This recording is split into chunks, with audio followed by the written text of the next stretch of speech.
Here is your WESN News on the Hour. I'm Naomi McNish. Thanks for joining us. Here are the headlines. Port of Spain shoppers anxious amid rising crime concerns. Barrackpore man granted bail in attempted murder case. Gym instructor charged with sexual offences against minor. And internationally, Notre Dame Cathedral restored to splendour, set to reopen. Now for the details. As Christmas shopping intensifies in Port of Spain, fear of crime is a growing concern for both shoppers and store employees. One retail worker on Henry Street described the tense atmosphere, sharing fears of theft despite visible police patrols, which some feel are insufficient. Reports of recent robberies, including an elderly woman targeted outside a store, have heightened anxieties. She called for increased police presence and strategic patrolling across busy streets, but noted a lingering distrust of law enforcement due to reports of criminals posing as officers. Shoppers are advised to remain vigilant and cautious this holiday season. A 52-year-old Barrackpore man, Anil Suku, has been granted $300,000 surety bail after being charged with attempted murder in a chopping incident. The High Court Master also ordered Suku to report to the Barrackpore police station 3 times a week as part of his bail conditions. The charges stem from a November 20th altercation at Suku's home on Kanai Road North, where an argument with a 23-year-old man escalated into violence. The injured man sought medical attention and was discharged on November 25th.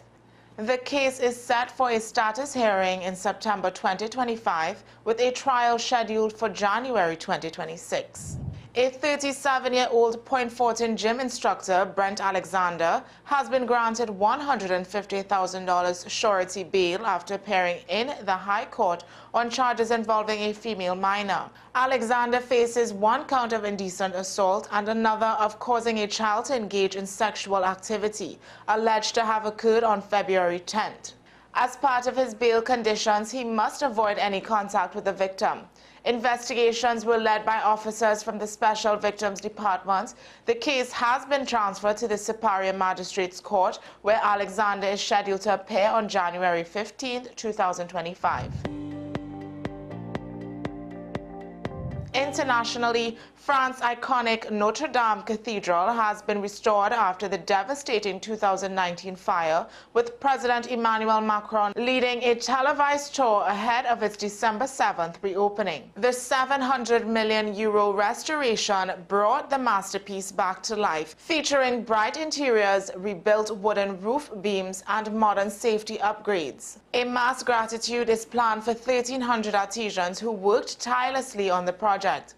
While most features remain faithful to the original, debates continue over the design of new stained glass windows. Macron praised the restoration as a testament to French craftsmanship and collective will. Well, that's news to the hour on WESN. I'm Naomi McNish. Thanks for watching.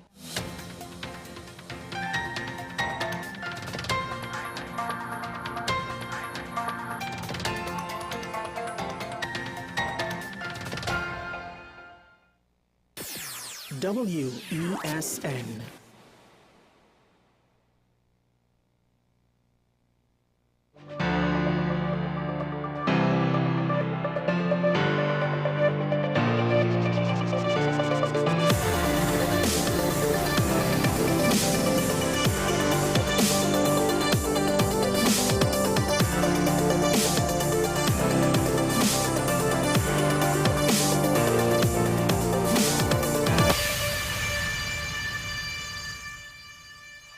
I guess you could say once again, members of the political class prove that they're not like us.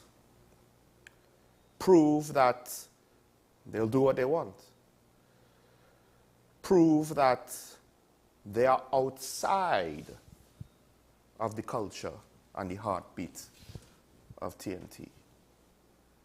Now, before I get into the main rant, those who read the papers probably could figure out what's on the top of my mind this morning. I do want to make mention, I'll probably come back to this, as I develop the main point of my introduction, of my opening remarks here. Fitzgerald Hines, Minister of National Security, apparently has decided to withdraw of his own volition from running or putting himself up for Laventille West to run as the PNM's candidate. Prime Minister said he had no hand in it. And it could be true.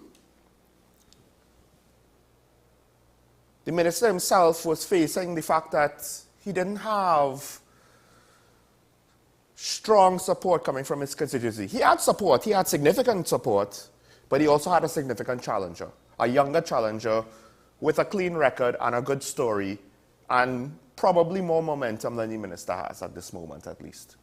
And the minister also, for better or worse, took the lumps in a job that probably nobody wants, and this is probably why nobody wanted the job. The question, of course, that I will just say that we must always have an asterisk on judging Fitzgerald Hines in his time as Minister of National Security. And I understand people might have criticisms for him before, and they might then want to use that to inform them, because previous behavior is an indicator of current or future behavior, or in this case, more recent behavior. But I will just say that I do not expect running the Ministry of National Security was completely up to him. So the results, while he had a part in it, it wasn't all on him. A significant part of that is the budget, a significant part of that is the National Security Council, a significant part of that is cabinet on a whole. And assuming he's no longer going to be in politics, apparently his family discussions led him to this decision. Maybe they were tired of him taking too much lumps. And to some extent, Fitzgerald Hines was the first in a long line of people to essentially bear the brunt of the government's crime-fighting failure. He has no control over the judiciary. He has no control over the budget. He has no control over legislative agenda, which seems to be more of a recycling of Patrick Manning's legislative agenda as opposed to Keith Rowley having a legislative agenda. More on that just now. So let's keep that in mind. Yes, technically speaking, he sits in the post, and the results are going to reflect badly on him. I have no problem with anyone saying that. But ultimately, I'm not going to go for the rest of my life saying it's all his fault. The fault, there's a lot of fault to go around in this equation that got us to this point, which is what makes the main issue that has me a little bit annoyed, upset, flabbergasted, wishing that I could just say to hell with it and leave. Because from my point of view, we have people essentially not caring about the ruination. Not that the country is ruined, but it's going through the process of ruination, slowly but surely. And it might be very, very early in the process, but it's still along that line if the trends continue. Frustrated that it's happening. The signs, at least to me, are obvious, and no one, or not enough of us, seem to care to do anything substantially positive about it. Oh, there's a lot of negative.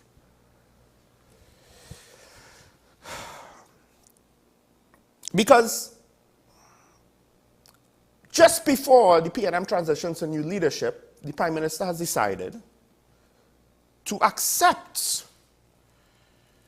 the pay hike and the subsequent increase in his pension. Saying things like, it is most deserved, I believe, something along those lines. It's kind of,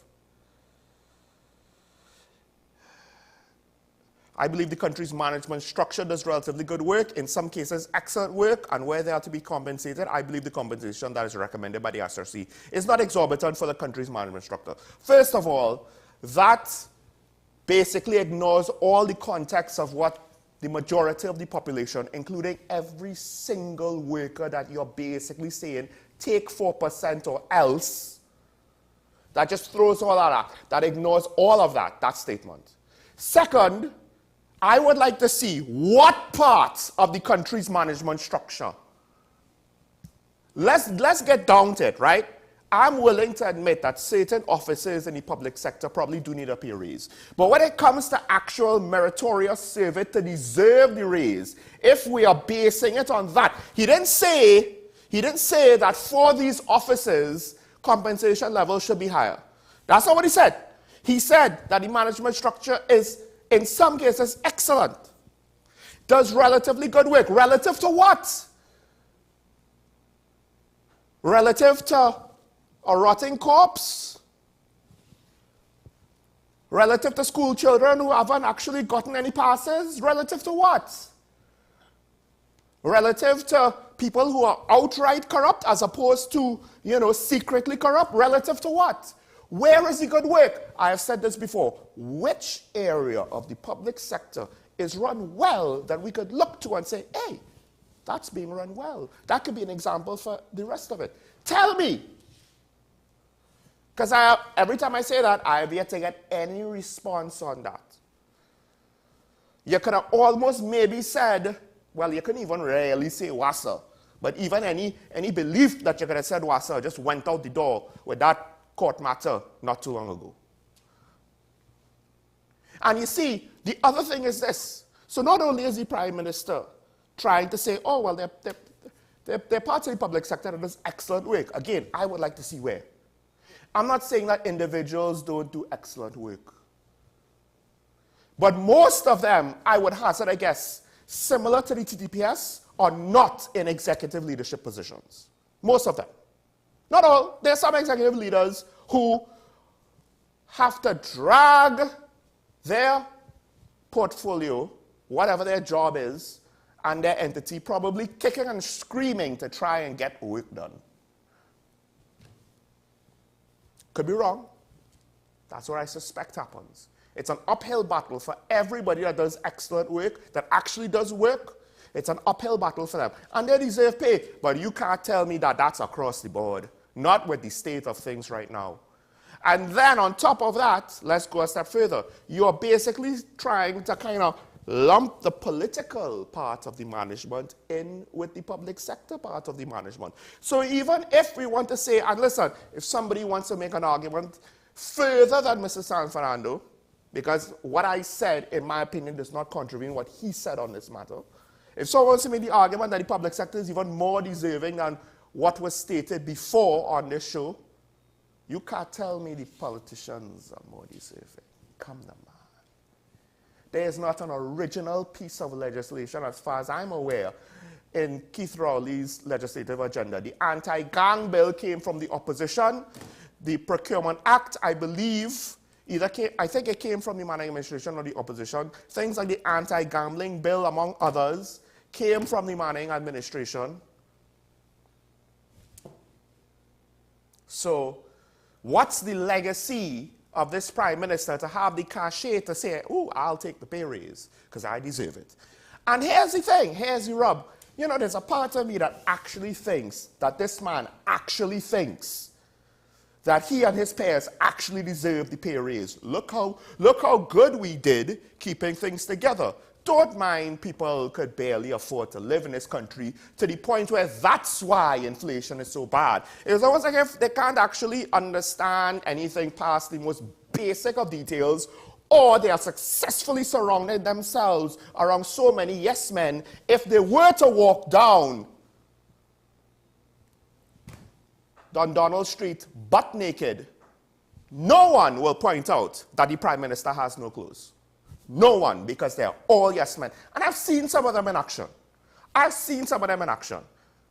A certain public relations person in the PNM had potentially quite a few yes men, and maybe that's why he had a lot of public relations gaffes.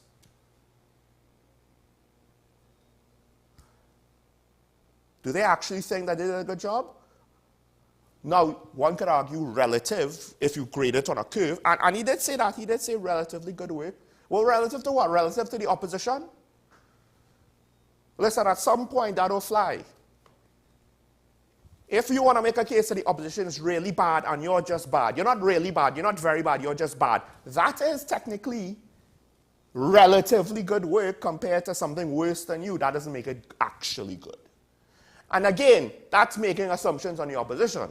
at this point, maybe the first 5 years, there's an argument that they might have done better than what the UNC could have done. But these last 5 years, I mean, we've reached the point where it's potentially so bad that we would hope that no one that comes after them from henceforth will be as bad as this.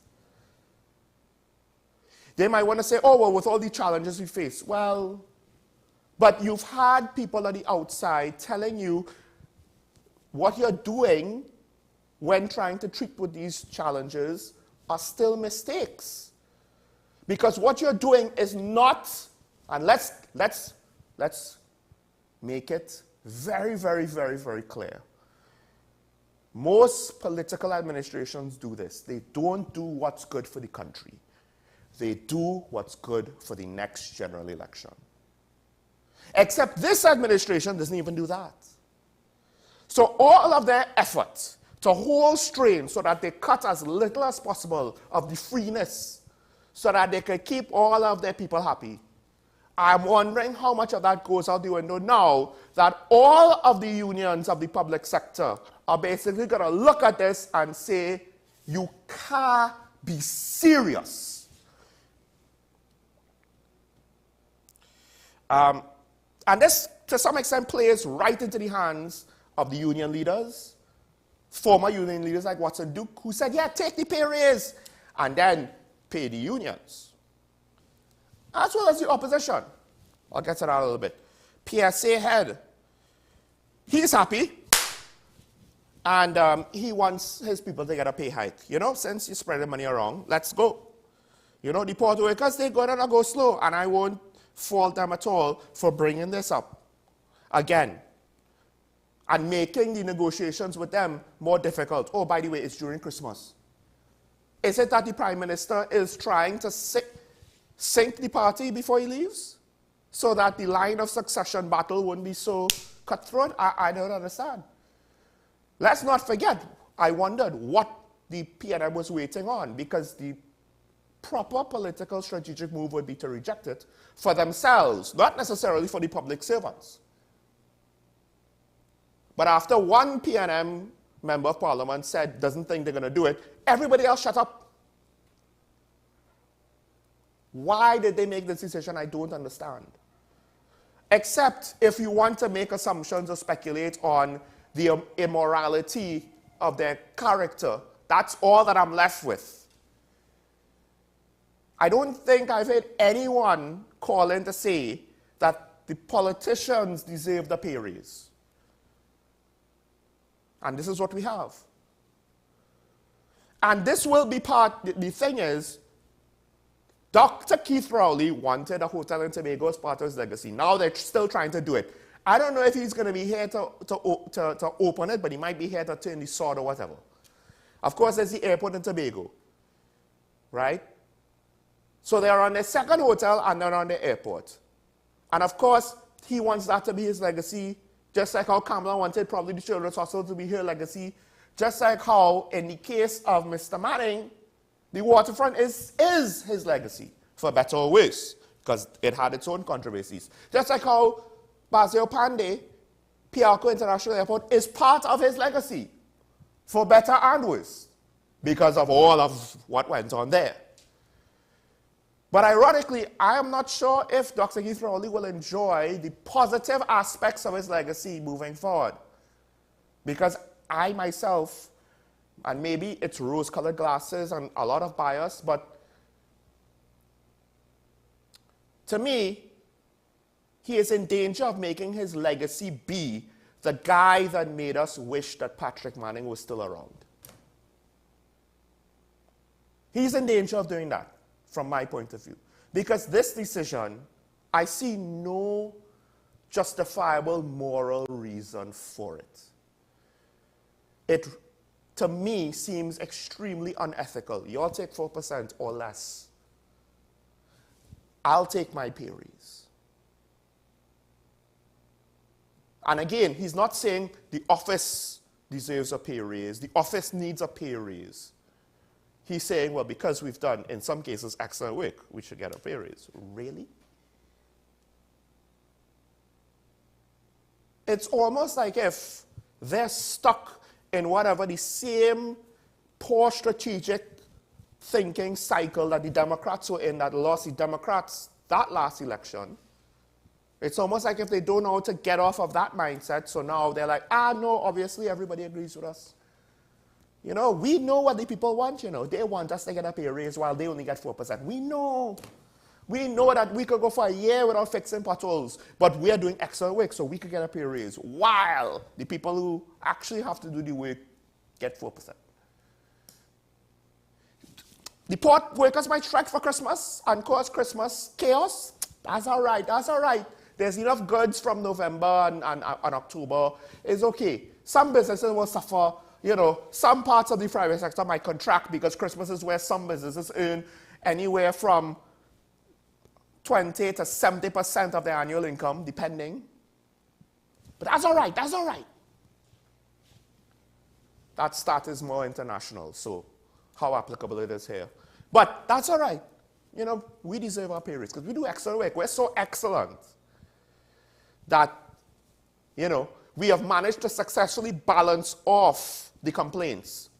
You see, there's not one area that stands out as bad because they generally all stand out as bad. Even the most positive area that is WASA and getting new water wells and water supply is still seen as a negative by parts of the country that don't have a water supply. So I don't know. It comes back down to, it's obvious the Prime Minister is not like us. He's not. And ironically, he used a set of bacchanal to remove his predecessor and get into the post. And ironically, it's almost like if he didn't realize he sets a precedent for more bacchanal to take place. And some of the same things that happened just before Patrick Manning was on the way out to force him out, or has already happened now. And it'll be very funny, because I suspect that Dr. Keith Rowley has taken a pay raise, has left the country in a situation where arguably many analysts question most of his decisions across the board. And even if you want to be a diehard PNM supporter, think about this. To what extent is he responsible for diminishing the party when he took over, when he fought for power? Because that first term as opposition leader, how many strong members of the PNM did he push to the sidelines, send away into exile because he didn't want to deal with them? He didn't want to risk his position, right? Only to have to call them back.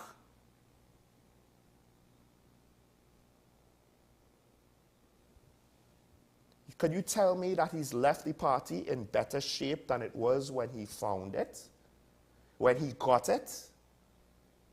Because right now it seems as though, for the first time ever, the internal politics of the party is slipping through the cracks, and depending on how worse it gets, it could actually affect the party to a greater degree than what he did way back in 2009, 2010.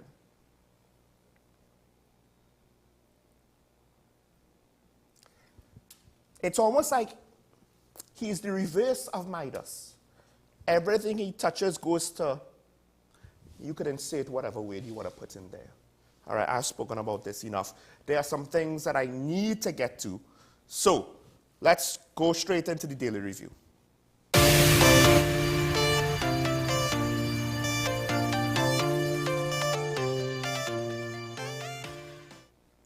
All right, so one of the stories that I said I'll get to today, so I have to try and get to it. Of course, the opposition leader has made strong statements about sending back Venezuelan illegal migrants who commit crimes. On the surface, that technically there's nothing wrong with that. Now, the government rightfully points out the fact that technically we're doing that already. So to make this a campaign promise doesn't really make sense, right? However, some of the pushback, I think, goes too far, ironically. So the government had a good response to this. We are deporting illegal migrants who commit crimes. You know, they tend to, because they commit crimes, they get on our radar a lot easier, and then, they're illegal migrants, so we could just send them home. But then the government decided to compare Kamala Perssa's position to mimicking a Donald Trump style of politics. And listen, I could understand why you would say that. I can understand why you would say that, because it seems as though Trump won on, one of the reasons why people think Trump won was because of immigration. So it seems as though Kamala is trying to copy that. After her re-election campaign tried to copy Obama, now they may be trying to copy Trump. And again, this part of it seems like self-evident. Illegal immigrants who commit crimes should be dealt with by the law. This is not like rocket science. This is not a revelation from on high. Now, depending on how far she goes, I could see the sense that she's trying to mimic that election campaigning. I don't think it's necessarily going to fly here because immigration is not quite the issue it is here that it is in America, right? We don't have the mayor of Port of Spain saying, oh, we have a national emergency, we just don't have enough resources to deal with all the migrants coming in. We don't have thousands of migrants well, we may have the equivalent of migrants coming into the country a day, but for whatever reason, at least right now, we haven't seen the issues that, say, Arizona and Texas has seen, and that those safe cities, sanctuary cities that get migrants shipped to them, bused to them like New York, all of a sudden New York is like, yeah, we're a sanctuary city. When we have illegal migrants, we'll keep them. And, you know, the border state said, sure, fine, you could have them. And all of a sudden the mayor of New York is saying, national emergency of immigration, national emergency. Here's the thing. I think it might be a bit mistake for the UNC to kind of over-index on this as an issue because, again, it's not like what's going on in America. But for the PNM to kind of deride it as Trump style, as though that's a negative, the PNM needs to kind of understand. Maybe they need to do some analysis of that American election before they open their mouth on this matter. Because he won the popular vote, and he won the Electoral College on a landslide. And more importantly, Donald Trump, as one caller pointed out, is the president-elect and soon to be president of the United States, and his cabinet will soon be the cabinet of the United States, the executive leadership. And based on the election results, it is safe to assume that the members of Congress will not have the capacity to be independent of him. Because the mandate is, we want this guy to lead. And the Republicans in Congress will probably, at least at first, follow. What does that mean? That means don't go insulting the man who is technically everybody's meal ticket in that equation. And then expect them to give you your OFAC license renewal. That's just not smart. That's point number one. But point number two, another reason why congressmen, senators, and House of Representative members might not look too kindly on this is that politics in America is changing. From what I understand, there were Trump supporters in LA. One of the most democratic places. Democratic attorney generals were being kicked out of office. I think the mayor of Oakland kicked out of office.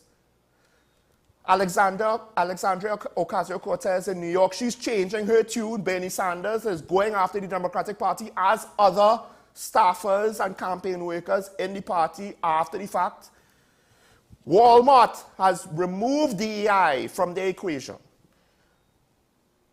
which is an indicator that they are moving away from the type of politics that the Democratic Party was pushing, the type of politics that was pushing the Trump is the worst thing since Hitler, and he will destroy the country if elected.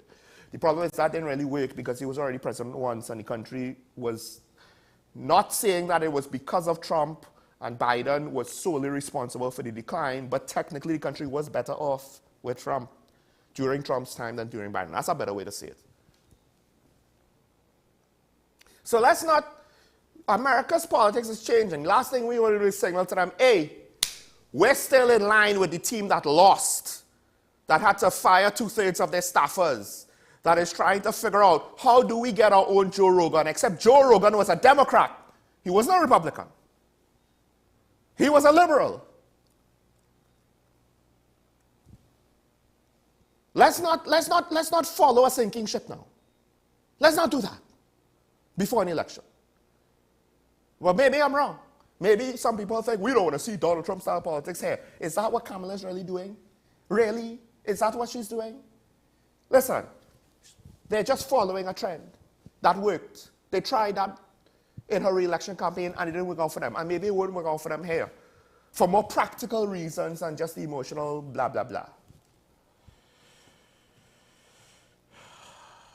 All right. I just want to mention this as a follow-up to the politicians getting a pay raise. Well, the whole thing with UE, a couple things. One, the Minister of Finance said it's not him to negotiate, right? It's misinformation to say that he's negotiating in Parliament because it's not for him to negotiate, despite the fact that he did bring it up in Parliament and it implied, I mean, the headline was saying that he said, the report is that he said, take the 4%. Is that not, to some extent, using mass media to negotiate in the public arena? Ironically, the Prime Minister has then directed him to take an active role in settling the wage dispute. So his whole defense of, well, it's not up to me, is now gone out the window.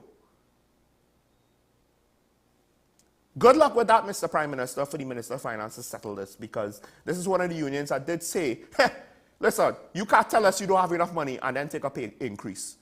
Think about it. Every time we hear about a private company cut wages, or we had a bad quarter, but the executives still get their Christmas bonuses. That'll fly. Why is it workable here? I cannot fault UE Union for doing whatever it is they're doing. I would just prefer that they be upfront with the students, let this term end properly, and come next term, tell the students up front, hey, don't even bother this year, because we ain't having it. And when all of a sudden admissions drop and the tertiary institutions are in trouble, then you will have leverage, as opposed to trying to use the academic life of the students as leverage. No. Use the admissions or the fees as leverage. Do that so that the students will know upfront what's going on. Maybe some of them could take this semester to get work experience as opposed to maybe having an aborted semester, an asterisk semester, or who knows what might happen, depending on how it unfolds. Do that. That's the only thing I'll say about that. All right. Let's take a break. When we come back, we have to switch gears now with one of our colleagues, an old friend to Talking Point. He's been around the station, but it's been a while since he sat in that chair. So stay tuned. Sean Michael Small. We'll be right back after this.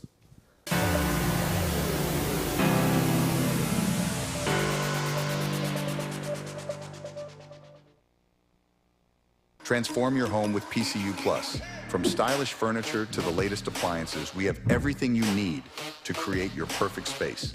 At PCU Plus, we offer fair prices and affordable financing options that are cheaper than hire purchase agreements.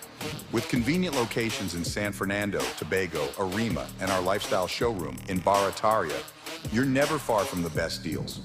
Visit PCU Plus today and discover why we're the top choice for quality furniture and appliances. PCU Plus. Quality you trust, prices you'll love. Visit one of our locations or find us online to start transforming your home today.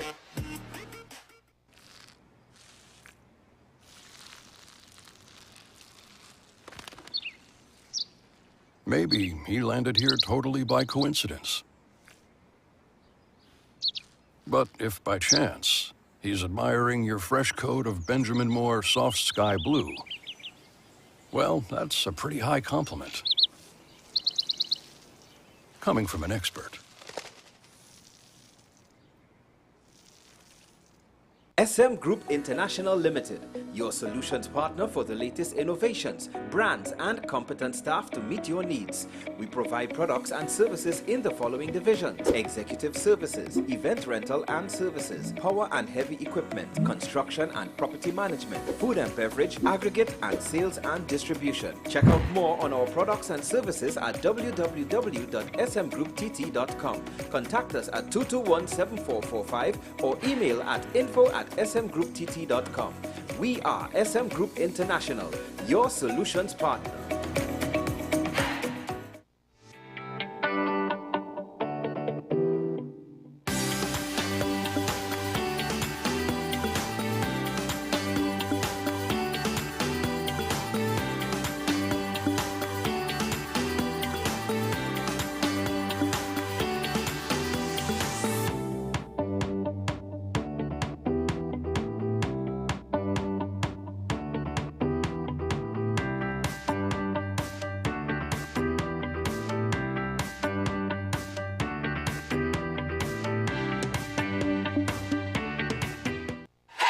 FanZone, your reliable, authentic supplier, has just gotten better. You can now visit our website www.fanzonett.com for your authentic wear and collectibles. The only place where you can use both your Visa debit and credit cards. Visit our website fanzonett.com to make your purchase today. Every word, every line, every paragraph depicts a real moment in someone's life. A father, a sister, a mother, a brother.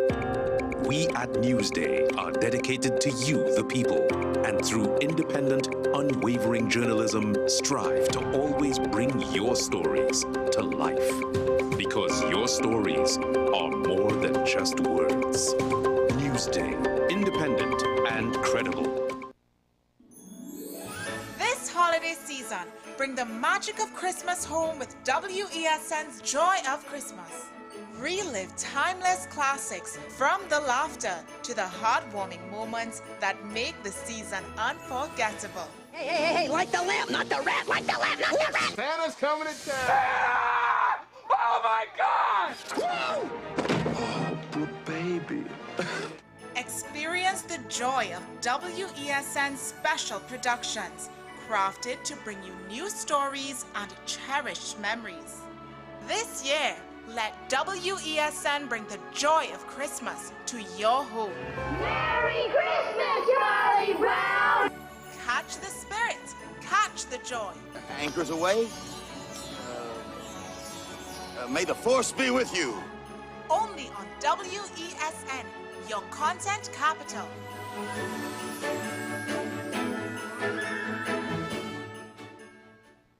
My name is Dr. Stephen Carroll, the CEO at Community Hospital of Seventh-day Adventist, and we are committed to making good private health care affordable. For all your medical needs, including dental, radiology, laparoscopy, behavioral and mental health, along with many other services, contact us for more information at 235-5479. Community Hospital of Seventh-day Adventist, where good private health care is affordable. Money is something we all deal with, but how many of us truly understand it? What if you could make better decisions with your money? Decisions that secure your future, protect your family, and bring you peace of mind. I'm Darren Jacobs, and I'm here to help you make sense of your dollars. Welcome to Dollars and Cents, the show that breaks down the financial world in ways that matter to you. No jargon, no confusion, just real conversations about money, your money. So join me every Wednesday at 10 a.m. on WESN for Dollars and Cents. Bill and Ruth fell in love with the Benjamin Moore color Dry Sage, but they tried to match it using another brand's paint. I mean, it's close enough. Almost identical, really.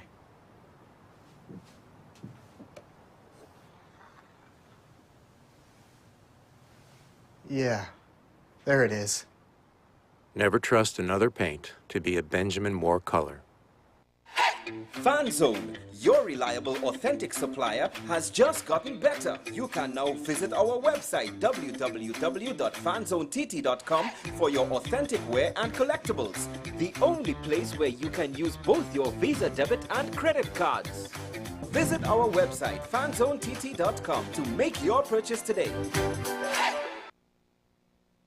This is 10 Questions. I'm Andy Johnson.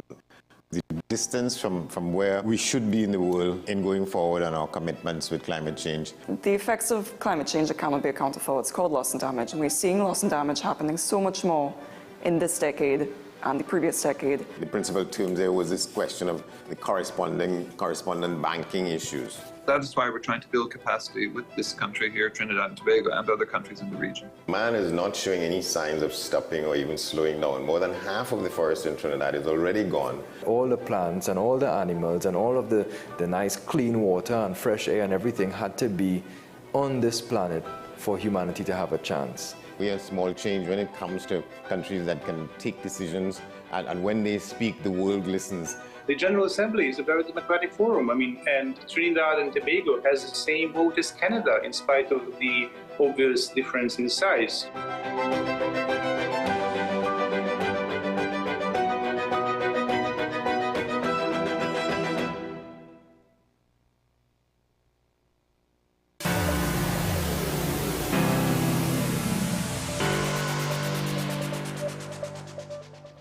And just to remind people why I think this pay raise is a bad idea, one of the big promises to deal with crime is all the new police officers who will be added to the force, except the commissioner, had to delay their swearing in because apparently they might not be ready.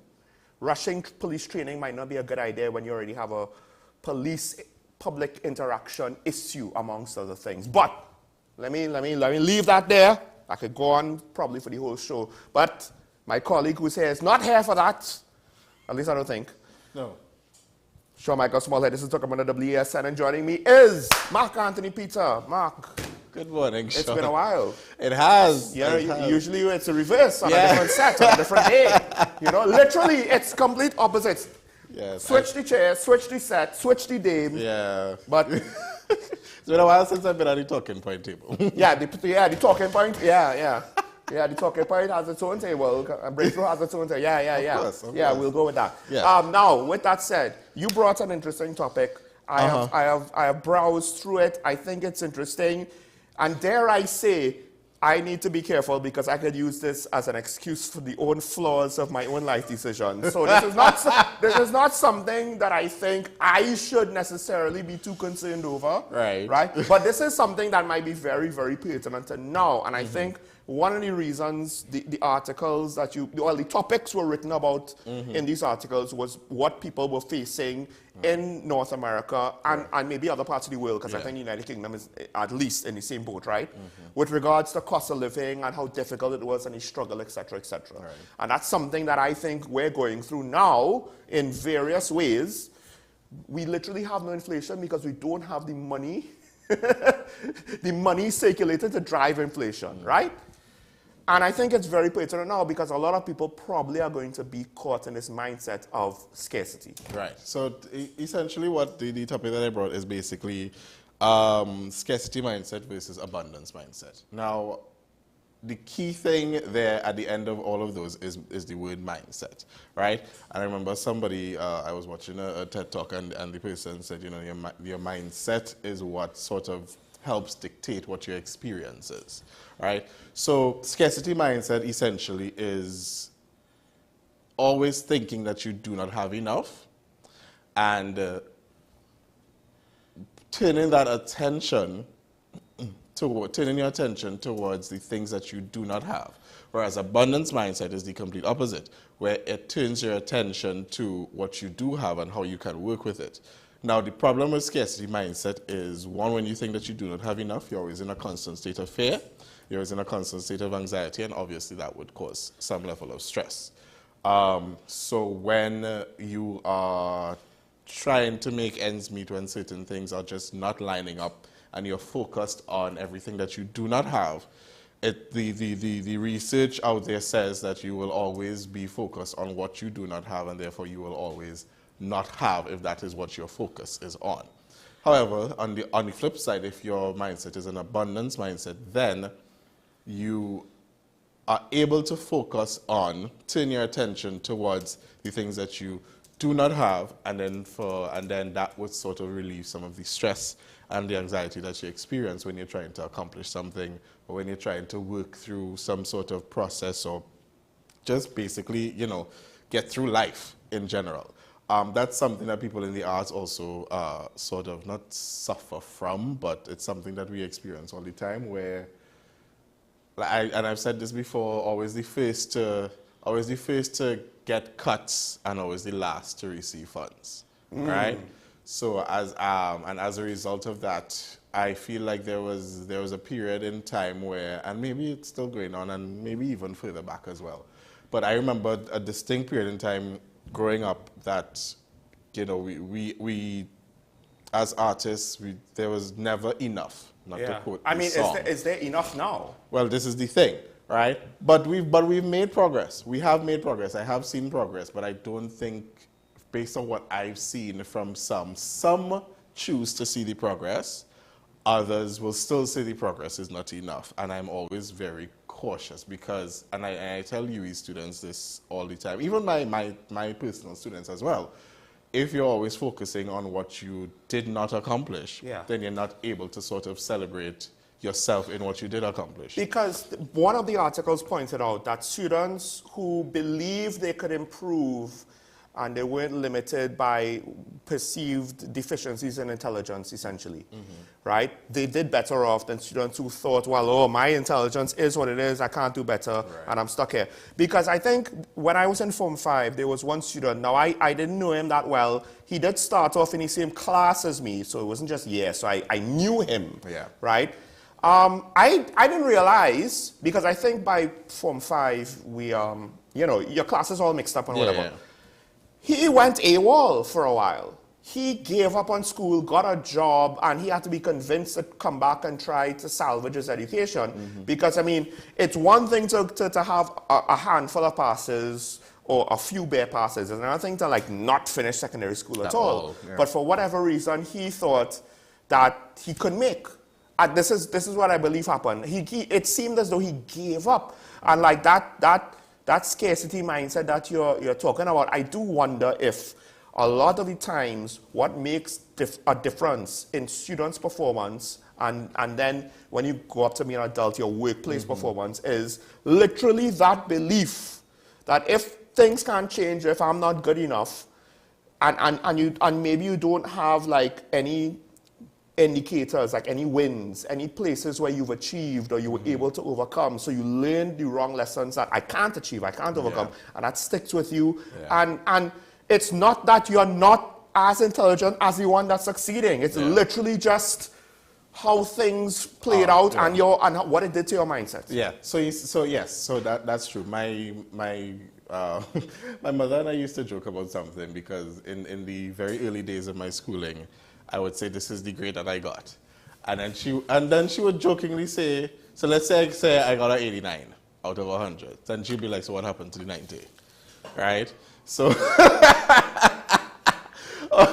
right? But it was a joke, but then she would always say, you know, I'm very proud of you and stuff like that. And then we had an honest conversation, and then she realized, you know what, I'm going to stop doing that. Yeah. Because I realized that it's not one helping the situation. You've already written the test, you've already done the assignment, and this is the grade that you've gotten. Like, right? There is room for criticism. Right. There is room for tough love. Yes. However, I think it's coming from a misconception that we don't understand, like, celebrating or being okay with where you are now is actually a big confidence boost, and it is the one that sort of propels you forward.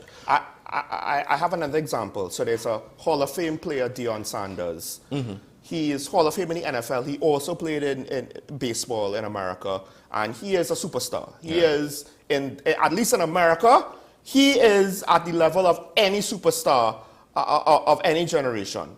And he's had children, some of whom became athletes, some did not. And what he told them was like, look, all I need from you is not to be the best, because arguably he was the best. He's the standard for his position in sports. But all he told the children is, I just need your best. Yeah. Right? And I guess to some extent, however that works out, it works out. Yeah. But ironically, his children are finding success. Some are finding their own success outside of sports, and some are in his same sport, finding maybe not success like him, but they're finding heavy success, Yes, right? They're at the top of their game in college sports, and they're looking to move on to the pros. So by just saying, look, I just need the effort, not the results. Let's worry about the results later. I need the effort now. Just worry about the effort now. As you mentioned, the result and the thoughtful effort, which is a conversation we had on Monday, right? As you mentioned, results. So people are very attached to the result. People, and for me, the process is more important than the result, right? Because, and I'm going to use a singer's analogy. A singer can get a good sound with bad technique the same way they can get a good sound with good technique. Right. So it's not always a matter of what it is or what is the result or what the product ends up being, but how you get there, right? And what the journey is like. What is the process like? If you're in a performing group and the result is amazing that you see on stage as an audience member, but then the process is more stressful than it needs to be. It's not the most efficient. And then it becomes a whole thing about the product, and getting there by any means necessary. And that's a problem. Is that sustainable? No, it's of course, and that's a good question. Now, it's not. Here's the caveat. Here's the thing, though. There are things in life where I think that the results in some ways might trump the process because of the stakes of the result. So I want to mention that because some people might go there mentally so that we could address it. Because I think, ironically, I agree with you. In just generally speaking, what you need to learn how to do is to do the right process, do things the right way. But understand that the higher level the responsibility gets, the results-based analysis is going to matter because, you know, if your process is good but the results are bad, then the entity still can't afford to keep you in that position, right? This is as you get higher up, because lower down the ladder, generally speaking, you're correct. The process is more important, and the process will give you the good results. Bigger responsibilities tend to have more factors than just... What are some, I'm genuinely curious, what are some examples? Because I've never experienced my experience has always been bad process, good result, good process, good result. I've never experienced good process, bad result, personally. So so that's a little bit hard to grasp. I think there's so many external factors in government. Okay. And I think that to some extent, you know, it's hard to assess politicians by their process. Right. And then also there will all the times when, look, I think Jimmy Carter, an American president, he was trying to negotiate hostages releases, from Iran. Yeah. I think his processes generally, some of it were fine, but the results didn't work out. I think they also tried a hostage rescue, that didn't work out. Like, you know, when you're in government, it kind of ultimately doesn't matter how good your process is. Right. Because the stakes are too high. The stakes, okay, yes. Right? Okay, I now, for sure. Let's go to private business. If you're a CEO of a company or if you're the general manager of a sports team, sometimes one could argue, look, your processes might be good, but maybe they don't fit, and we can't afford to take too much losses. But that's a bit more gray area. Now let's go to parenting. This is a tricky question now, because what if you do everything right, but your child ends up wrong? What if you do everything that generally people will have the consensus right? Then now the question is, and there's no answer to this. Should I have done more extreme things? What should I have done differently? And with children, this is one of the things where, what is the correct process? And maybe you could flip it on its head. The correct process for each child depends on each child. Yes. Because ultimately speaking, at least with children, you could say, well, look, it's not that the process... It's not that the result was bad while the process was good. It's that the process ultimately was wrong. I didn't figure out the correct process for this child. So that's another way to look at it. But I think with regards to like government and stuff, I hate it, but I find myself on Talking Point doing results-based analysis, because at the end of the day, it's like, I don't care if the commissioner's process is good. of police. We need results now because people are dying now. Right. Okay. Yes. Yes. Right. Okay. Yeah. But I think that's an exception. Right. Right. Well, for people to understand, that's yeah. why I said it. I think that's an exception. Okay. So, well, then I think this is where the mindset comes into play, and coming back to the point that you made of doing your best. Yeah. And I'd just like to point out, at those high-end positions, it's really about the position. If you want to have a psychologically stable life and good work-life balance, you don't take a position like CEO or Commissioner of Police. You do that to serve in that position to either earn money or do the job for a time. Okay. If it's a sense of duty. You don't do that forever. That's not a career thing where you do for like 20 years, Commissioner of Police. Okay. You will end your life really quickly that way with all that stress. The American president has a 2-term limit, and probably for a reason. Barack Obama looked a lot older when he was finished than when he went in, right? So that's the thing. What you're pointing out here is proper mindset for someone to live by. Yes. And those extreme situations are kind of outside of that norm. Right. So, all right, but maybe once you go in with the abundance mindset, and there's one key factor that comes into it, and I'll mention it later, but maybe the possibility is once you don't go, let me use my words differently. If you don't go in with a scarcity mindset, then maybe you're a little bit more open to possibilities. Yes. Right? Because the scarcity mindset, in a sense, limits you to what you can accomplish. Or what you think you can accomplish. Right. And I remember hearing this part of scarcity mindset is always looking for a reason to be right. As opposed to in the abundance mindset, they mentioned that it's a moment of it's not just a matter of wanting to be right, but going in with not going in with the intention of being right, but going in with the intention of being receptive to different possibilities, different ways for certain things to happen. I mean, I would not have thought that the scarcity mindset, you're going in wanting to prove to be right, because I would have thought you're boxed in by, well, I think this is wrong, I think this is wrong. Yeah, no, it's actually a matter of, you see, you want to be right because you always think you're wrong. Oh, so you're searching for what you think is the perfect solution. Yes. And you're cutting off avenues of possibilities. In a sense, whereas the abundance mindset, you're open to learning as opposed to getting the right answer, if that makes sense.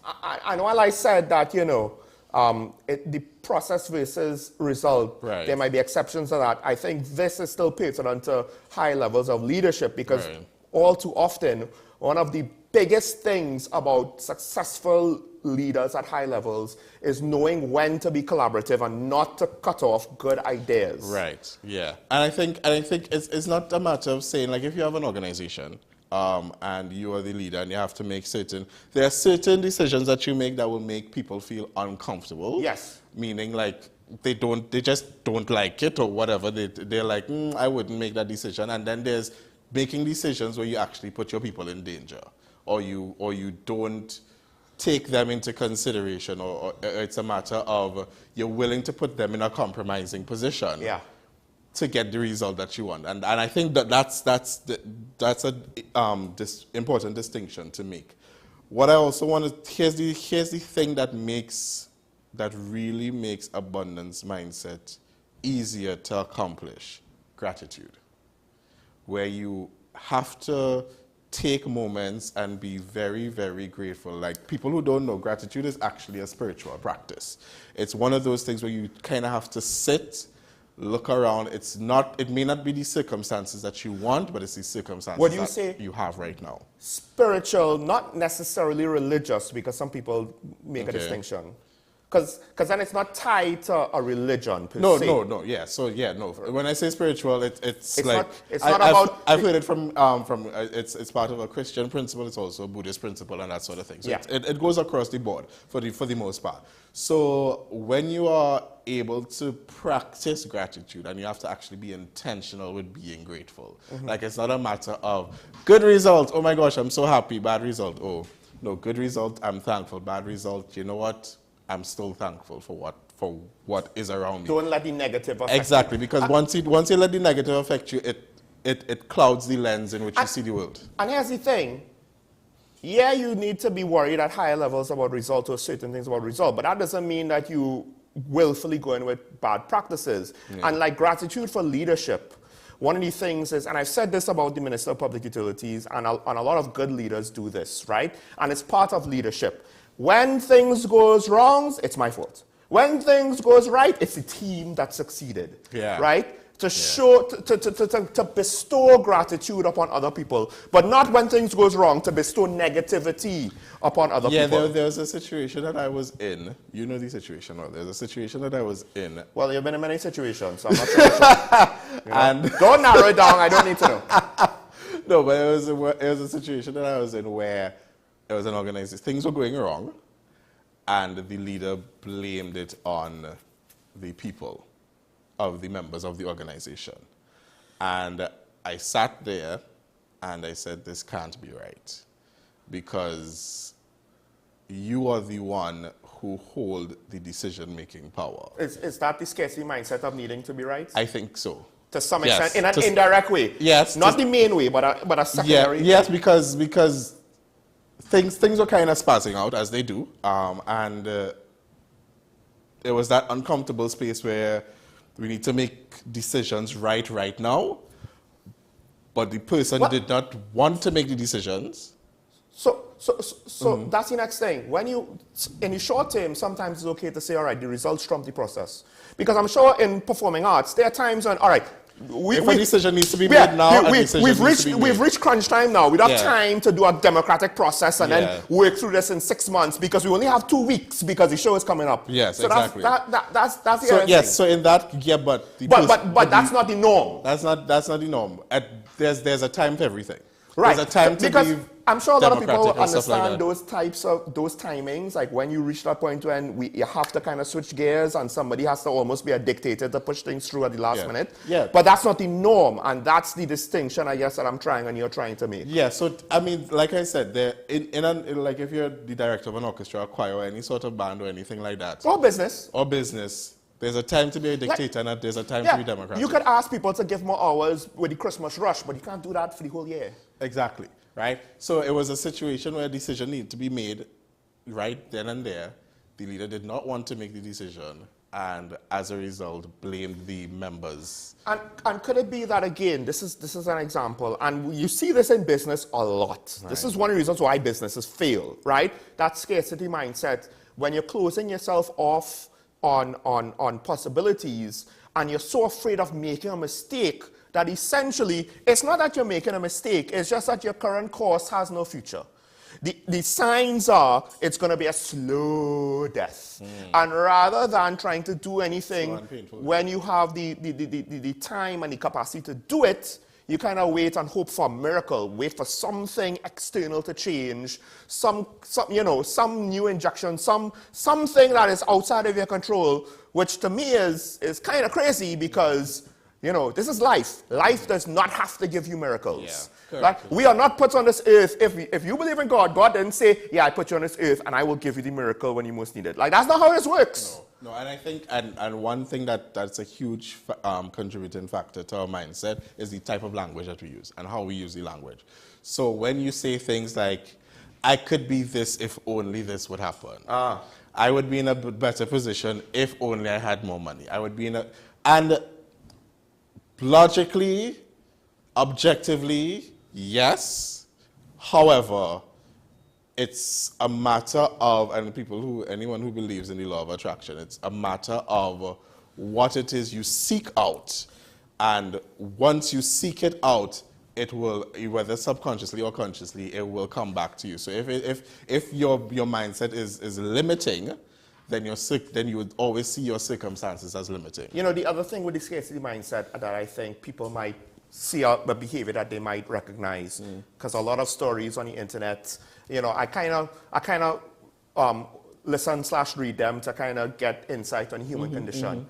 And a lot of the people that are essentially the people to blame in these situations, they seemingly have that scarcity mindset. Because it's never their fault. They're always looking, if only you didn't do this, then this wouldn't have happened. If only he didn't do that, then this wouldn't have happened. And the thing is, it's never about, look, I need to just be thankful for what I have, because a lot of it is, I could have been so much more, right? don't mind the fact that, you know, the intentions were ill intentions, bad intentions to get that more, right? And you stop me, how dare you? Yeah. And then blame everybody else. Yeah. So and then this is why it's important. One of the articles said it's one of the things to help is surround yourself with people who have that sort of abundance mindset. You know this trope, which is actually a true thing. The parent or the guardian who sacrificed everything for the young person, who learned how to live. And in almost every which way, it's an abundant mindset that that parent has. Yeah. It's not about what we don't have, it's about what we have. Yes. And doing the best with what we have. Yes. And then, to some extent, that's what some people ascribe to. This is how we get out of poverty, right? The first generation works on what they have, sets up the next generation, who works on what they have, to set up the next generation, and so on and so on. Yeah, it's not a situation where you work to make sure that they can live, and then you come back to them when they're older and said, and then you keep them in the same struggle mentality that you went through. Well, that's what I'm saying. I'm saying to some extent, even when you're struggling, it's not about, oh, we're struggling.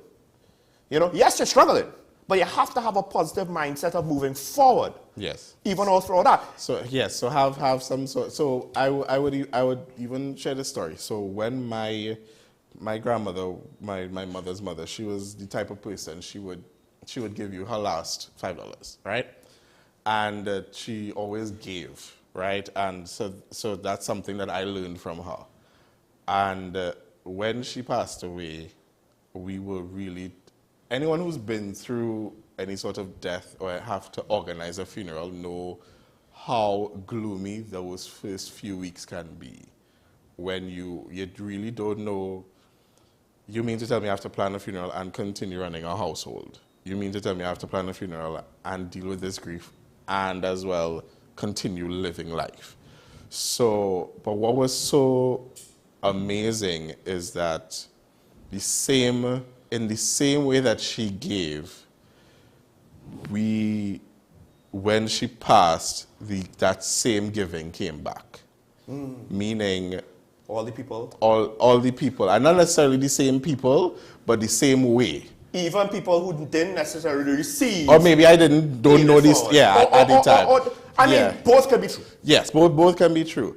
And I remember like, wait, what are we in the midst of planning the funeral and dealing with the grief for like, there were days we forgot to cook. Oh. Right? And then it's like, wait, we've not eaten. And then maybe like an hour later, a cousin would pull up. Here's food. All right?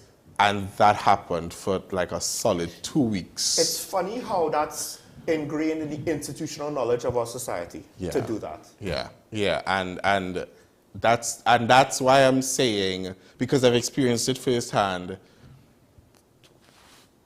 different religions, different principles have it worded differently, but it's to put it plainly, what you give is what you get. Now, we're going to have to wrap this up soon, but there's a question I want to ask. You being an educator and a leader, there's a lot of young artists and students who you guide, coach, teach. How much of this might you think is out there in the younger generation now? It's to say the scarcity mindset. Yes, the scarcity mindset is abundant in many. And I had to, just the other day, I had to tell a friend who's in university right now, I said, if you are not, it was an exam, they got like, they didn't get total. So I'm just gonna, let's say the total was out of 20 marks, and they got like 15 or something. Yeah. And they were like, I'm Three quarters, that's not bad. And they were like, I'm so upset I didn't get like 19 or something. I'm like, well then, if you are not grateful for the 15, you don't deserve the 20. Because this is what you can do right now. And if it is a case that you are coming down on yourself for what you can do because you just started, right? Give yourself a chance. The point is to learn everything at the end of the entire program, not be able to come in knowing everything. So if it is a case where, so that's why I told them, if you're not grateful for the 15, you don't deserve the 20. just to flip that story on its head, what happens is after the hard work of the older generations, the newer generations get richer and richer and richer, and then at some point, that gratitude mindset dies. Yes. And rich people will have a scarcity mindset. And I think what you just said there, if they can't appreciate, you know, $100,000, they ain't going to deserve the million because they're going to waste it. Because you're not being intentional with the gratitude. That's why it's a practice. It's a muscle that you have to build. So that no matter what your circumstances are, you know to do it. There's probably more to this. We've probably not given this enough time. No, yeah. And maybe something will come up and we could to prompt us to have a follow-up. This is something maybe that we could hopefully try and monitor in the nation, because I do feel as though there'll be a lot of people going through this right now and they're only focused on what they don't have. Because, listen, I'll tell you right now, I do not have tomatoes, right? I'm not buying them. They're too expensive. I still refrain from buying sweet peppers. I love to eat these things. And I'm trying not to let that get me down, ironically. Also, I love a good ribeye, but I haven't had one in like 2 to 3 years. I can't remember. Sometime before the pandemic is the last time I've had a good ribeye. Wow. And when I say a good ribeye, I'm not talking about no expensive ribeye. I'm talking about cheap ribeye, right? But anyway, let's not go there. Let's not go there. You know, I am grateful for my ground beef. All right, let's take a break. When we come back, we'll open the phone lines. You can join in the conversation. And of course, we have a special message, right, just before. So watch this, and then we'll be right back after this. One Voice presents We Are Christmas, a joyful celebration at the Cura Presbyterian Church, Sunday, December 1st at 6:30 p.m., featuring the singers of One Voice and the UB Arts Intermediate Steel Ensemble. Tickets are only $200. See you there.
This is Face of Sports, WESN Content Capital.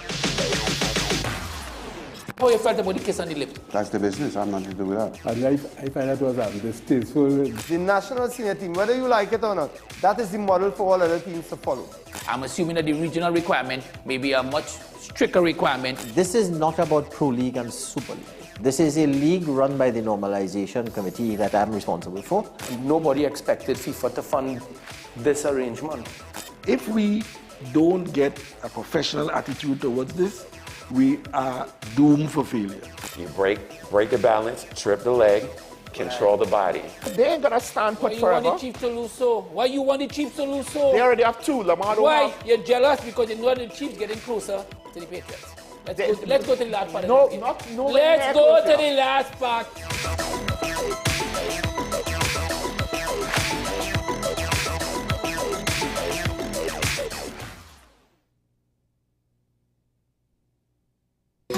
Take some time for yourself or spend some time with the family at Sandy Point Village Hotel.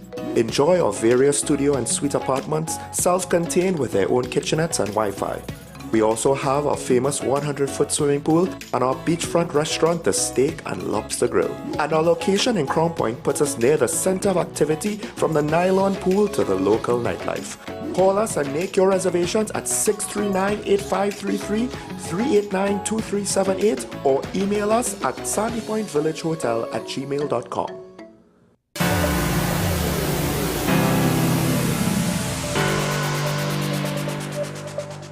And we're back and talking about WSN, the content capital. Last show for the week.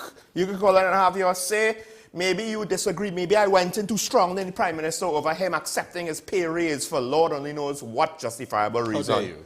How dare you? How dare I what? How dare you? How dare I what? No way. That was like my last nerve. I'm like, politically, you're going to tell people, hey, all you hold off 4%. I will take my 40% or whatever the percentage is for him. I'm like, I'm sorry. We've lost the boat. The shark has jumped, right? The shark has jumped. Dr. Keith Christorelli, doctorate and mama guy. Anyway, the phone lines are open. The number should be up on your screen. As I said, you can call and have your say. If you don't, we could continue conversation. As sometimes happens with these topics, sometimes people want to call in and weigh in. Sometimes they want to hear the conversation continue, I guess, because they've weighed in before. But I think this is one of those things where perhaps we might not even appreciate it. Even though, because before we had it. And in fact, maybe you could say it applied to TNT. We did not appreciate when we had austerity measures. Well, this might be before your time, in the 80s.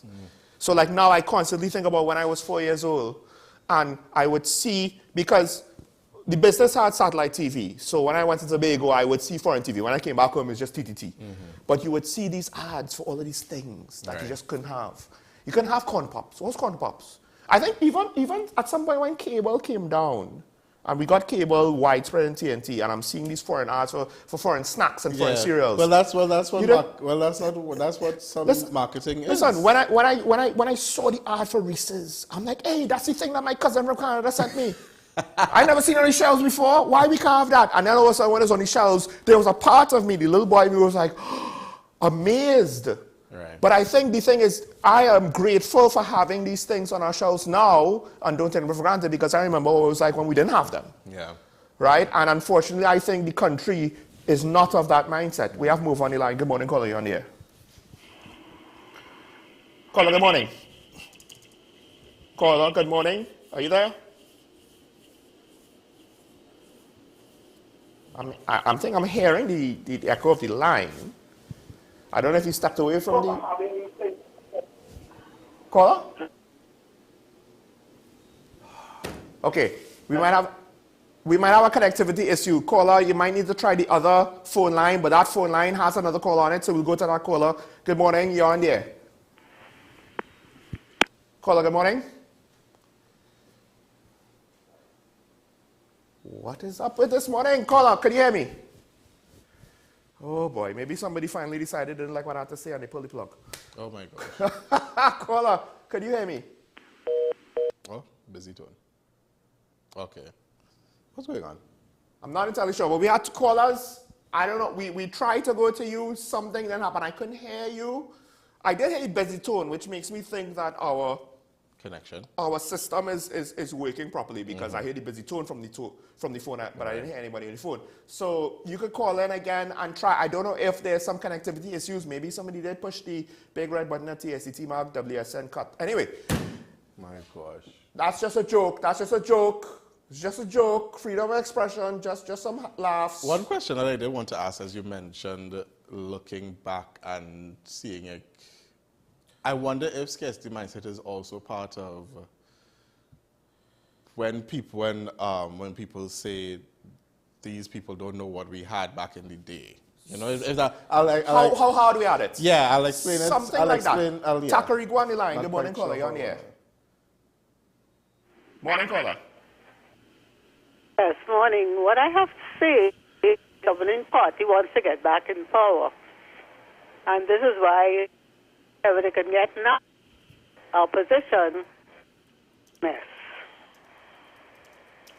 Sorry, what was that, caller? I didn't fully catch that. I think the opposition party wants to get back into power. Yes. I mean, governing party wants to get back into power. I think they want the opposition to get in that we are going to be having. This is why they're taking what they can get now. Okay. Conceding the whole situation, I think it's what you're saying. They're taking what they can get now because of the uncertainty moving forward. That might be true, caller. That might be true. You have anything else to add or to clarify? No, that's all I want to say. Thank you. Thank you, caller. I mean, to some extent, that would be slightly shocking if there is that mentality of we don't, there's a chance we might not win, and that's how they're going into it. But Keaton has said this for a couple of years now. He's not sure that either party wants to win this upcoming general because the NAR ran the country when things were bad, and they were subsequently voted out as soon as possible because they had to deal with things are bad. So, things get tight, and people don't. We're not accustomed for things being tight. We're accustomed to freeness, right? So this might be a similar situation where whoever is running... Sort of a case of jumping ship before you have too many responsibilities. Maybe, because the next 5 years is going to be hard, and who wants to be the bearer of bad news? Yeah. Right? A lot of times, that's the guy that gets shot, not the actual cause of the bad news. Yeah, that is oof. Right? So caller, thanks for that. But you were saying, yes, a lot of times people say you don't know how good you have it. Yeah, I will tell all university students, you see that thing called the internet? You don't know how good you have it. You don't know how good you have it either. I didn't have that when I was growing up. I mean, yes, but when it's used to sort of limit or belittle, I think that sort of puts the person that is hearing that in a scarcity mindset, because it's like you're not encouraging them to be grateful. You're encouraging them it's to negative. Yeah. We have Move on the line. Hopefully the connection is good. Good morning, caller. You're on the air.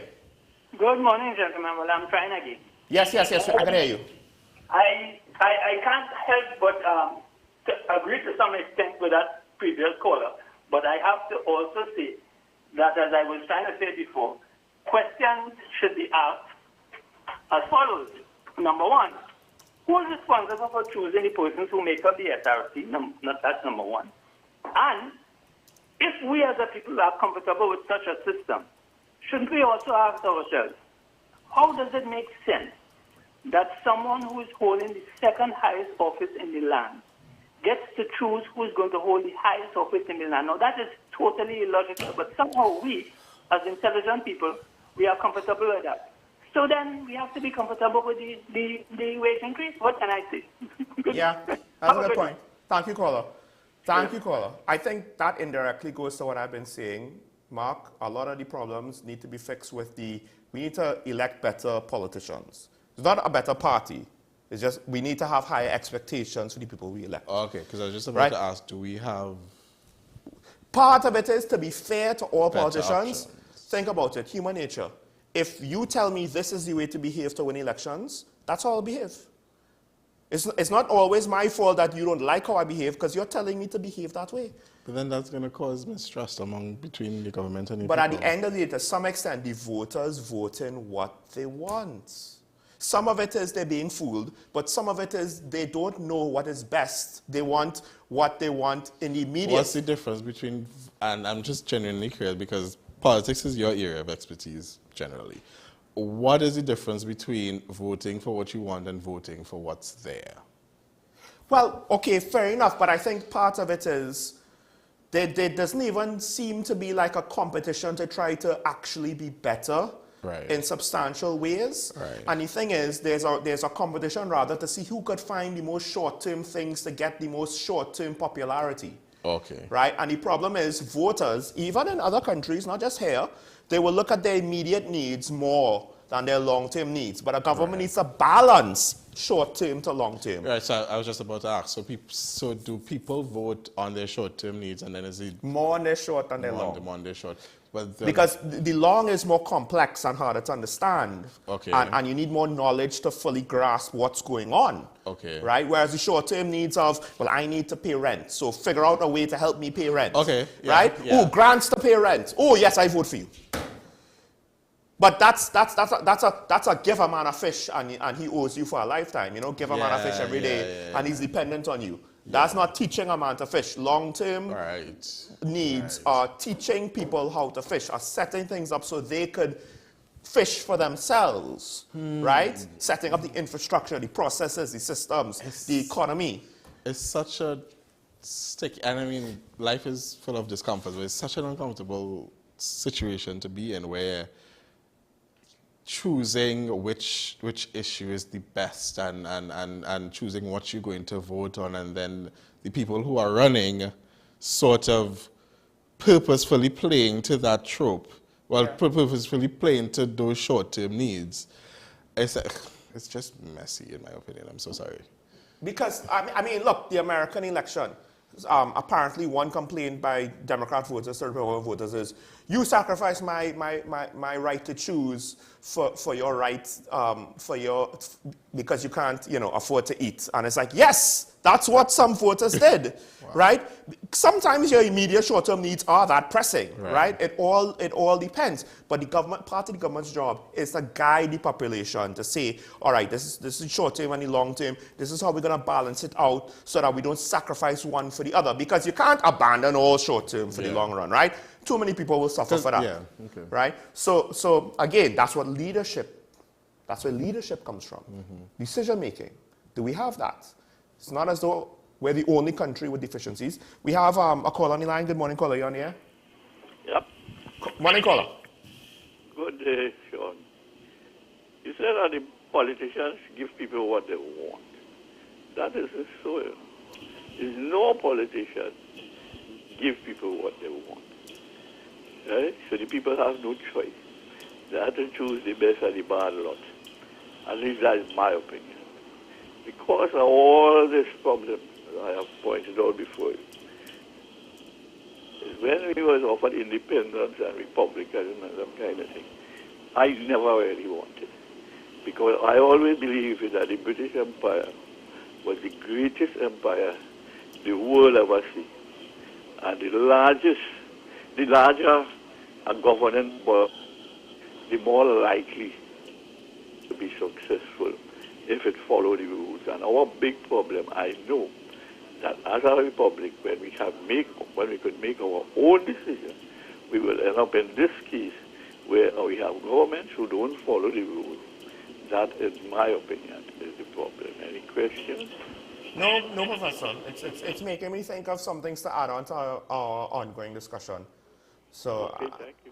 Yeah, I mean, to some extent, not only was it one of the largest empires in the world, but they generally, and you could say they were forced or compelled, but they choose to, no one had to forcefully break them up. They're kind of like, all right, fine, the jig is up, we're going to give everything back, right? It is what it is. Okay. But I think to some extent, when we went through that process, arguably things in many ways were better off. Now, part of it is that life was simpler, and the country was smaller in scale in a lot of ways. Now it's more complex in a lot of ways. But I do want to back to your point where the wrong thing was imparted to the future generations in many ways, right? We don't know what the older generations had to do to get us where they got us. And to some extent, part of that was not the work of our backs. Part of that was the work of our brains and the integrity in our souls that we don't even fully appreciate it or understand it. And then on top of that, if they're like, well, back in my day, things were harder and you have it so good now, it gets to that negative mindset that then snowballs into where we are now. Because I would even argue the politicians are like, we are like that rich family where this is the generation of the rich family that had it easy and they don't appreciate what it was like I said. But also the politicians as well, because they come from society. Like we put the wrong lessons in. Okay. And we didn't safeguard from not coming to the wrong conclusions about life. So now that the money stopped flowing, we don't know what to do. Because now we have that scarcity mindset as a rich nation. Now imagine having the scarcity mindset as a poor nation. Because depending on how things go, we're not poor yet. We're not poor yet. Huh, okay. So it's taken a while for it to sort of solidify in my brain. Probably take this next one. All right, we have a caller from QREP on the line. Good morning, caller. You're on here. Yeah, man. Hello, morning. Morning. Good morning. Good program as usual, but I now come in and I don't know what the conversation is about. Well, you have something to add? Just something of your own to add? Well, I just want to say government over the years, past and present, has failed the country miserably because the people, we have to blame the citizens of the country too, eh? Yeah. The citizens of the country allow the government to do what they want, and they don't hold them accountable too. Because I could go into a real thing this morning, but I don't have the time. Real thing from 1962 right back. We were blessed with so many resources. What's going on in the Fish Lake? We own the Fish Lake still? I don't even know if we own the Fish Lake still. Yeah, that's a whole. I don't even know how that happened, to be honest. Yeah, they're natural resources. And did you know America was buying 65% of our gas? Yes. Natural gas. At one time? Yes. We were supplying them for a couple of years? Yes. Where did all our money went? I tell you, I don't want to go into certain things because the people of Trinidad and Tobago have not held the government accountable. We sit back and relax. We don't want to get up and do certain things. Only have a blessed day. Good program, as I say, I now coming. Thanks, brother. So to that point, what does holding the government accountable look like?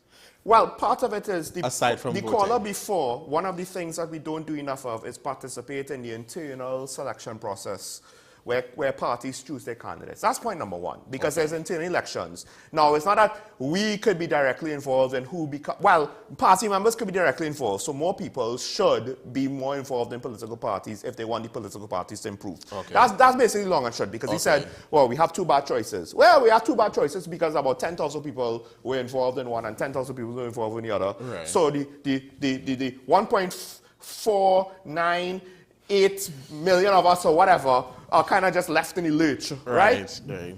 But what that caller saying, hold the government accountable is, and I think it goes back to, it's not just to vote the other party in. Because most countries, like America and us now in the UK, and the UK, but like in other European countries, it's different. Now, there are problems with having more than two political parties, but there are benefits, right? One of the problems of only having two is then it turns into the cycle where, well, okay, we vote you out and the other one comes in. And they kind of get used to it. It's almost like, yeah, and then it's out in. So then there's like this informal cartel that runs the country, right? And yes, they're opposed to each other, but to some extent, they are content in the knowledge that at worst, I'll be in the opposition, we still collecting checks.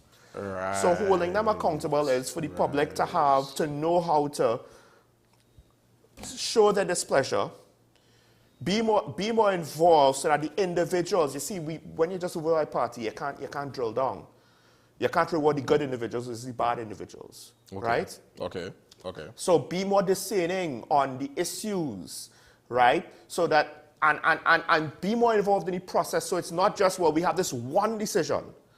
And then when you have all of these areas along the way where you could influence things, you know, reward good behavior, and essentially punish bad behavior. Right. And that could be not supporting, not voting, Okay. right? Because one of the things with this American election is it was not on party lines. They voted on specific things. Yes. Right? So it sent a clear message. Yeah, we want Trump, but we still, in some Republican states, we still want abortion rights. Yeah. Right? Yeah, we want Trump, but we'll still take the Democratic senator. Yeah. Right? Because we believe in that for our states. Right. Right? But maybe we want this guy for different reasons as the federal executive. Well, then what I think is part of the problem is at least for me, maybe for people of my generation, I think we probably think about it too simply. Yes. So I think it's not a matter of you vote one or the other. It's about getting involved. It's about immersing yourself, getting educated as much as you can, so, educating yourself on the history and the processes of these things. Part of it is also having to deal with people who have been in it for a while, and then when you're sort of a newbie in the situation, you're kind of treated a particular way. So then you have to go through this sort of, forgive the language, but this sort of hazing process of getting involved in the party or on any sort of level, and then it begs to ask the question. So then what's the point, I guess, is the question, because if I, as a young person, have to go through all this, and I'm only speaking, let me just speak for me personally, like if I have to go through all of this, and still have to fight up with some of the negative cultures, the scarcity mindsets and all of those things. Yep, which is there, which permeates everything. Yeah, so then begs the question, is there really a means to an end? Part of it is because not enough of us are involved, it makes the burden for those who try to be involved that much greater, right? One of the other things is, yes, things are oversimplified because political messaging is not about informing people about the details of an issue and then letting them critically think and guiding them to critically think for themselves the best solution for that issue, the best person to deal with that issue, right? Because whoever you pick will actually have to deal with it, right? No. It's all about, it's public relations. It's all about emotions, oversimplification, sound bites, things that, like a lot of the things that marketing and advertising does, that's what political messaging is now, right? Yeah, but that's not good. Right, because that's one of the reasons why we're feeding the whole social media, short attention 30 span, seconds, 30 seconds, 140 right? characters. And then now what happens is, that's one of the reasons why short-term issues are a lot easier than long-term. Some things like abortion rights will always be a contentious thing, right? Which arguably, and they're not thinking about abortion rights in a long term. They think about it in short term, right? In the long term, medical science has already and will continue to make the current abortion debate completely obsolete. I think it already has, because the capability of medical science is different than what it was in '84 when I think Roe v. Wade was or in the '80s, right? So that's one of the things. People, like, the issues are constantly changing. So it's not enough to say, well, I studied this when I was in university and it is what it is. No, things keep progressing. We know this because in our own professional circumstances, things keep progressing. Yeah. So it's complex and it requires a lot of work and people don't have time to do the work. So it's this self-fulfilling prophecy. Yeah, but it's a messaging it's a messaging that preys on not scarcity mindset. Basically. Because some part of marketing, they tell you your life is not going to be great until you have this product. Right. You are missing out on this product. Think about the news cycle. What news sells? Bad news. Bad news sells. Negative news sells. Bad Good news. news does not sell. No. Think about elections. One of the things we hear about political campaigns. Attack campaigns, negative campaigns work. Not informing. Positive don't. Not right? information, So not objective. It's kind of like the self-fulfilling prophecy. We kind of feed this mindset. The scarcity mindset could actually be a very good way to encompass all of it. And it kind of, because we feed into it, it grows. And because it grows, we think this is what we need to do for things to work. So we feed into it more, and so on and so on and so on and so on. Yeah, I mean, coming back to the Rice Krispies analogy, like... Oh gosh, yes, Rice Krispies. Yeah. Oh my gosh, my life won't be great until I have it. But then, what is your mindset once you do have it? Like the best part is, so my cousins would always send us things, right?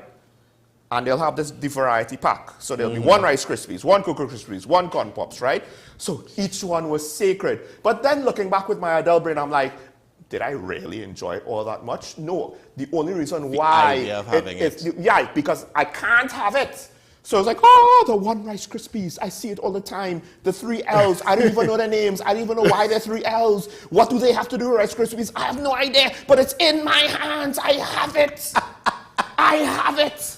And now, and I guess I am one of those curmudgeon old fools. I was like, back in my day, we didn't have Rice Krispies on the shelves. Y'all youngins don't know. Good, you have it. Right? But I've actually never said that. I've actually never said that to anybody. Right, because I understand, like, it would be a ridiculous thing to say. So then, based on this conversation, scarcity mindset is embedded in how we think and how, because if it's a matter of, you say, we will always want things that we don't have because we always think the grass is green on the other side. So when you're like, even going to put it to this, even in relationships, like talking to my friends, we always know that one friend who's chasing after somebody, or chasing after those people that just don't want them. But they're always chasing after something that they can't have. Whereas, why don't you, well, first of all, stop chasing, and secondly, go for things that not only that you want, but also want you. Yes. As opposed to... Well, that's a basic human thing. That a lot of people don't always learn. Yeah. Right? And this is the unfortunate part of life too short. Life is too short to make too many mistakes the same mistake over and over again before you learn the lesson. But it's a pattern. Learning mistakes is part of learning, you know, and growing. But like making the same mistake. Making the same mistake is over and over. It's a problem. Right? It's a problem. But these are the effects of scarcity mindset. The thing is, I do think that to some extent we were more grateful back in the day. I do think so. Okay. I do think that there was a generally more positive mindset, and now the positive mindset has morphed. Listen, I have no problem with the song we jamming still, right? And I don't think it was meant negatively. But I think that mindset existed long before the song, because there have been reports, you know, like during the coup or right after the coup, people drinking it up in the bars, like they're trying to avoid negativity. And sometimes that's a good thing. But I think over time, that mindset has gone too far. Yeah. And instead of being based in an abundance mindset, celebrating despite what's going on because of gratitude, it's done as a scarcity mindset. We're celebrating despite what's going on because we have to get what we can get. Yeah. So scarcity mindset encourages you to avoid because there are negative things and positive things that happen in the world, and then there are negative things and positive perceptions of how you see the world. I'm not begrudging carnival bands for making money. But we've reached the point now where people are so much with the fear of missing out, they'll take loans to play carnival. Yeah.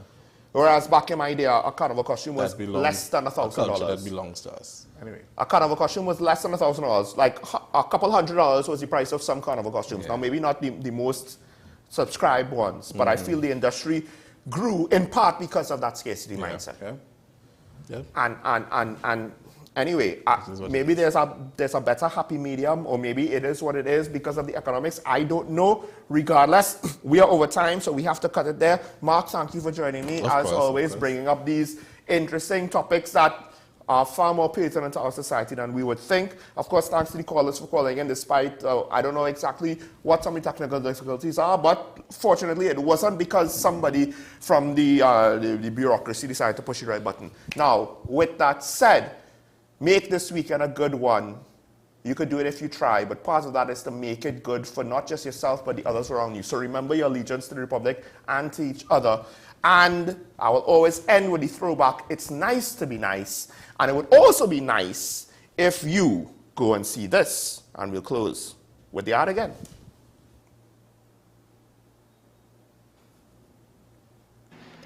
One Voice presents We Are Christmas, a joyful celebration at the Cura Presbyterian Church, Sunday, December 1st at 6:30 p.m., featuring the singers of One Voice and the UB Arts Intermediate Steel Ensemble. Tickets are only $200. See you there.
WESN.